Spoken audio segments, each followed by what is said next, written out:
So I think there's going to be a lot of students disappointed because they're not going to meet that criteria. But we'll see. You know, it's so we'll see. A little closer.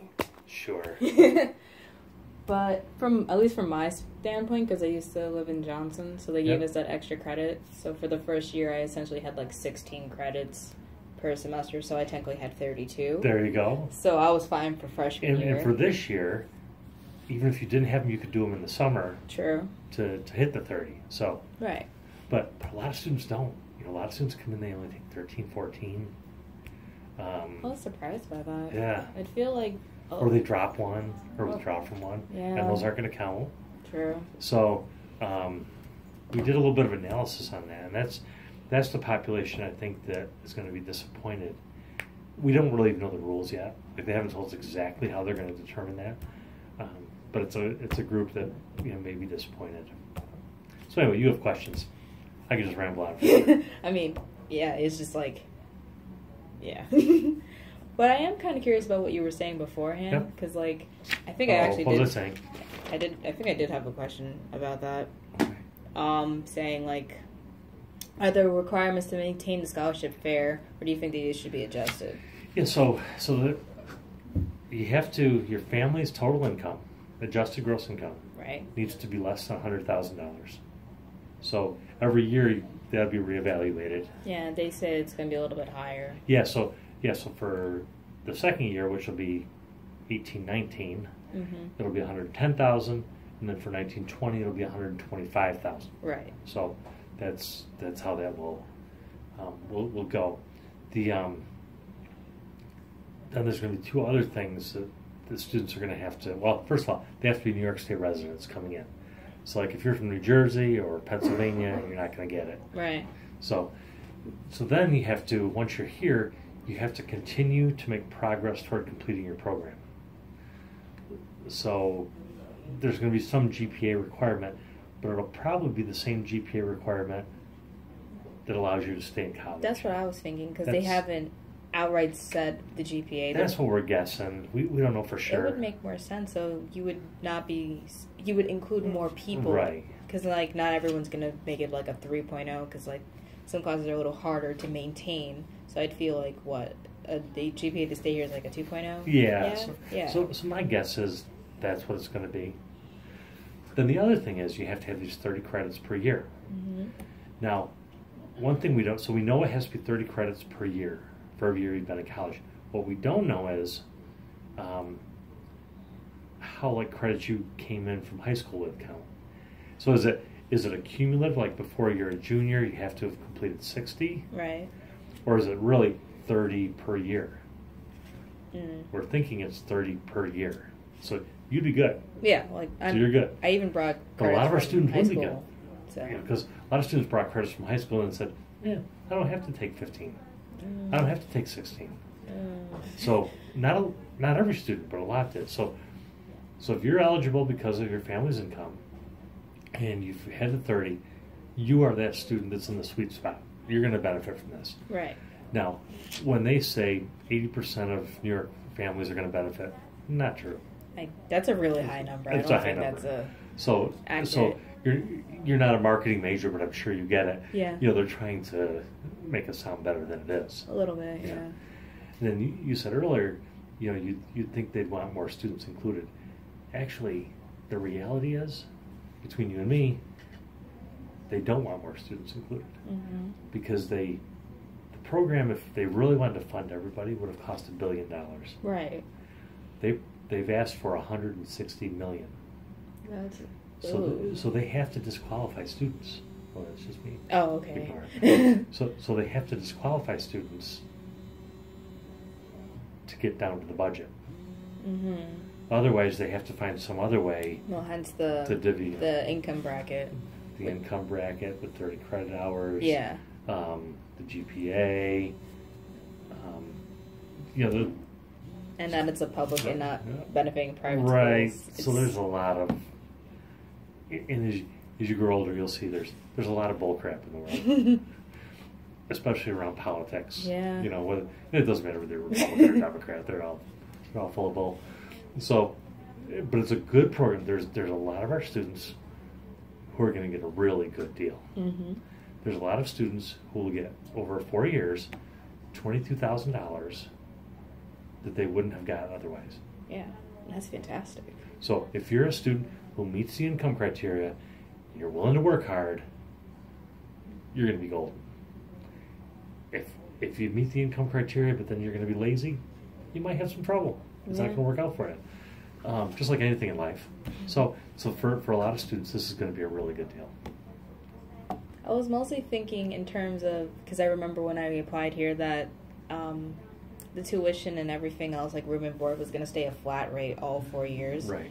Is that going to change because of this? So what happens is Oswego has what we call the Oswego guarantee. Right. So the room and the board, when you come in as a freshman, they stay locked in forever. Mm-hmm. Now, if you're eligible for the Excelsior, your tuition stays locked in also. Okay. For other students, no. Because I remember they're trying to like raise the tuition because right. of this. But if you're getting the Excelsior scholarship, your tuition won't go up. Now, if somebody loses the Excelsior, then their tuition is going to go up. Yeah. So again, there's these little nuances, that people haven't really thought about yet. It's really going to be important for people to get it, to work hard to keep it. So yeah, for somebody coming in as an Excelsior, like for you, so if you get Excelsior, your room board's already locked in. Now your tuition is going to be locked in. And the same with new students coming in for the fall. Okay. Because that was like one of the main things I thought about. And I'm like, but we have a promise that it stays the same. And I was like, yeah, but not tuition. So okay. Now it locks everything. That's actually really cool too. It is. No, it makes a big difference because tuition, the way they're talking, will probably go up $200 a year. So, yeah. In the end, if somebody's really good, they're going to get almost $25,000 savings out of the scholarship. Like, I wish this happened 2 years ago. Yeah. But you know what? I could get a good $13,000 not paid if I'm lucky and it all works out in my favor, and I still wouldn't complain about it. Now, see, I'm older than I look, of course. But so I have 5 kids that went through college. My youngest is like 2 years older than you, probably, or 3 years older. She already graduated from here. So I'm wishing, man, too bad that hadn't happened, 10 years ago. Like, this is the first of its kind. It's like the first in the nation. Yeah. Now everyone's just like watching us and seeing if this is going to like implode. Well, and it's actually beneficial. It's not going to benefit as many as they say it will. Mm-hmm. But that's the political rhetoric. What it will do, though, is the students it does benefit, it will be a huge benefit. So. That's what I'm looking forward for. Yeah. Not just for myself, but just all of New York State in general. Yeah. Because where are you from? I'm from downstate. I'm from a town called Nanuet. Yeah. It's in Rockland County. Yeah. Okay. So it's okay if you don't know where. No, it's a nice area. No, I as director of financial aid, when students come in as a freshman, I sign every award letter. Mm-hmm. You probably don't remember, but you got one from me where I signed my name on it. Probably. Yeah. So what I do is I look for the towns that people are from, and then if I don't know one, I always look it up on the map to see where it is. So I actually do know where you're from. That's a surprise. I'm a goofy guy. I'm a goofy guy. It's actually kind of pleasing just to hear that. Oh, I know where you're from, and I'm like, really? If you're not from Westchester or Orange County, I'm like, because as we started fair. getting more and more students from downstate, there were a lot of places I just never been to. Like I hadn't been on Long Island until 5 years ago. I hadn't been in Sullivan County except to just drive through. Yeah. Maybe twice my whole life. Or Orange County. I just hadn't been there very much. I'd never been to New York City until 5 years ago. Really? Yeah. Crazy, right? I mean. Are you from I shouldn't upstate? say. I had been twice. I'd been into baseball games, and we just gone into Yankee Stadium and left. So I guess I'd never been there. You kind of count. Okay, yeah, so that kind of counts. But I'd never walked through Times Square, that kind of stuff. Now I know like the back of my hand. Now I think I'm a tour guide. So are you from upstate New York? I am. I grew up in a place called Gloversville, which is near Albany. I think I've passed through that driving up. All right. Yeah, if you're on the thruway, it's like Fonda, Fultonville. Yeah, I remember this. I remember the sign. Yeah, that's where I grew up, and then I went to high school. My dad was a minister, so we moved around. Mm-hmm. And then I graduated from high school in Herkimer, which is one of the thruway exits. Remember that name. And too. now I live out near Waterloo, which is where they built the new casino. Yes. I Well, I live have like a friend 5 that minutes lives from in the casino. Waterloo. I live like 5 or 10 minutes from the casino, Huh. so I don't go to the casino.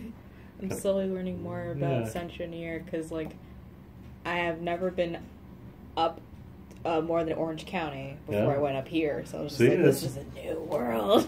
And that's cool. I think that's one of the great things about getting out of your hometown to go to college. I think there's I a mean, lot I'm of value still in in that. state, but it's like, this is the new Right. portion. And you may go home, but you've just learned new stuff. It's cool. Like, it's funny because I have some people who are from my county that went to like a different state, like Boston or like in New Jersey or whatever, and it's a 2-hour, 2.5-hour distance. I'm still in New York, but I have to drive 4 hours out. Just thinking with the Buffalo.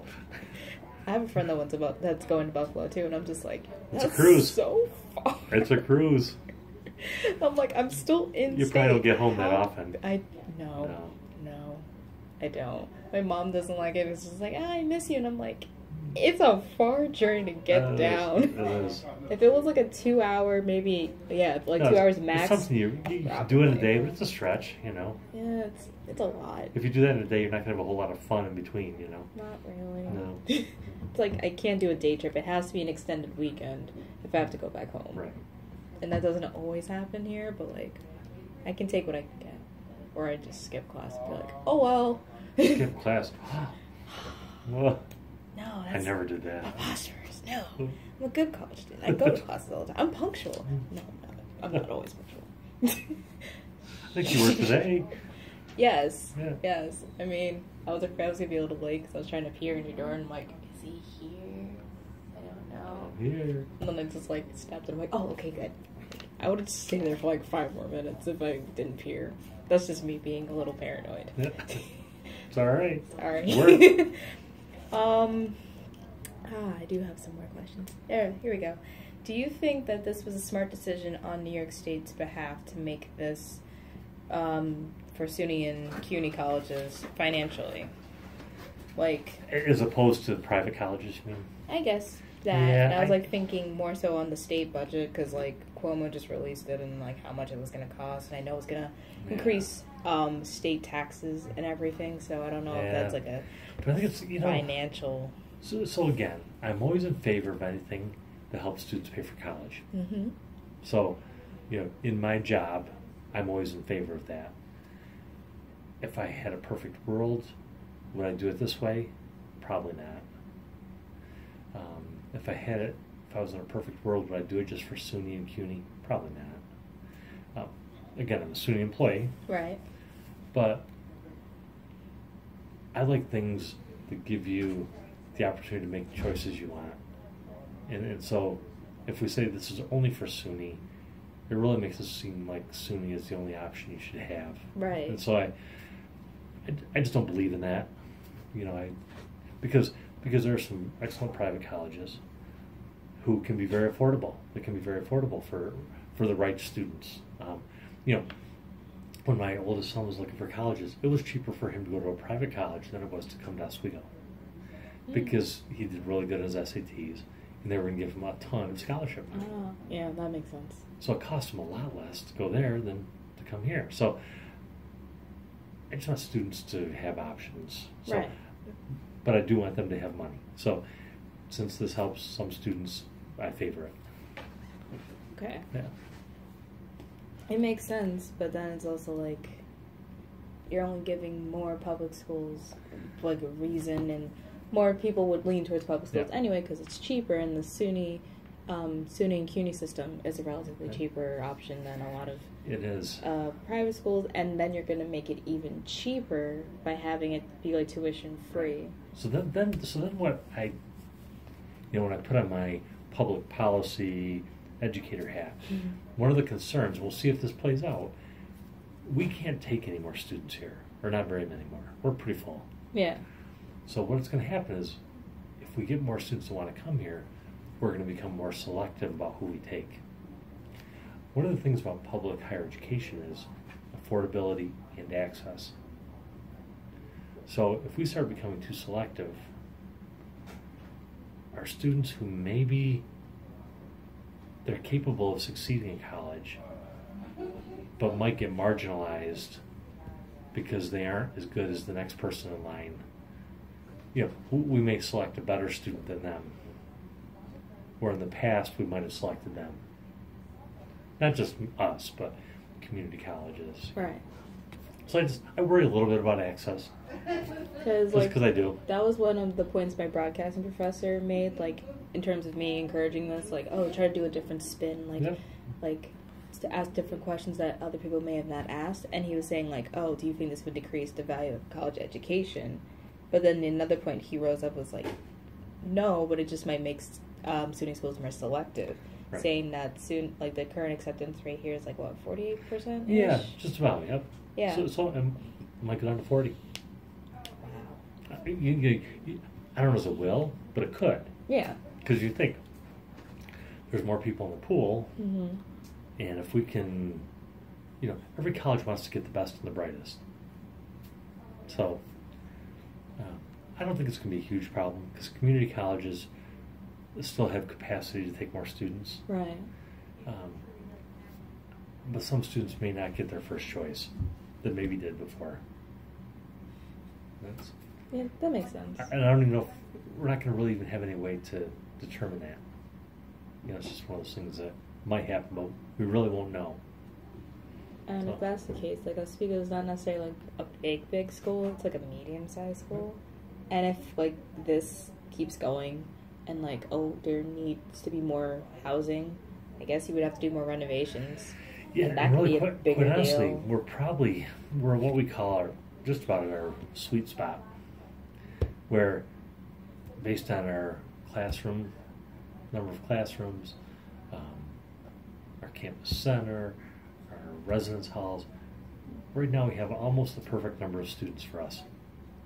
Residentially, we could still do more maybe online or stuff like that. But, and commuters too. Right, but really on campus, we'd have to do a big building project to increase classrooms, increase residence halls. That probably isn't going to happen as SUNY because there's not money for that. Mm-hmm. So really, if anything, we would just probably be a little more selective. And if anything, I want to know where else you would put any buildings around here because there's like houses over there. We have like the main road back there, and then there's like a bunch of other buildings and like companies and other things. Yeah. I don't know how that would work out for us specifically, unless you want to take down those houses that's like over there and I make really don't that. see. But I really don't see the college expanding. Like, I personally don't. Just not in the plans at all. So it's just going to be selectivity.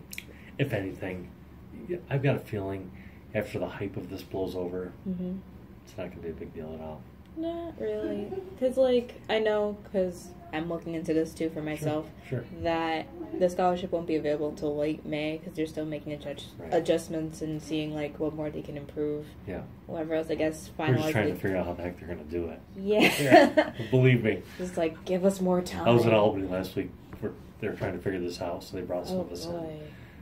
They're still trying to figure out how to do this. They have no idea. I mean, it's the first of its kind. We're setting a precedent. This is going to be crazy. It's going to be a lot. What else did I say? I think you actually answered this one about like how it's going to affect current enrolled students, essentially, like with the whole. Yeah, really, we'll have to wait and see what they use as criteria. The 30 credit thing, like I thought they meant like the next following year, like you applied for, say, fall 2017, spring 2018. You make sure you have like 15 credits or more for each semester, and then you'll still be okay. I didn't know they meant like previous ones. So it's 30 coming. When you apply, you're going to have to show you've had 30 per year to this point. Oh. I did not know. Yeah. Like, you know you said it, but I just didn't read it like That's that. a big. So it'd be the same for you who's been here, or students who are transferring here from another place. Now, how they're going to figure that all out, we don't know yet. But that's. But like, what if a student transfers out within the year? Like they had like the fall semester, they transfer out. We don't know yet. And in the spring. That's a really good question. We don't know that yet. There's just so many of those, like what ifs, that we really have no clue. Because there's like so many possibilities and roads you can go down. If you're You're free just to leave, I'll like, print you out something we've been giving the students and like an email in or call in, just like a talking points thing. Because what we've tried to do as a staff is just stick to the stuff we do know. So we can talk about it here in like the hypotheticals, but students are on the phone. We try to just stick to here's what we know. like here's the facts. As This is what we can. As give we know you. more, we'll let you know more. I just want to print this out before I give it to you. Look at it.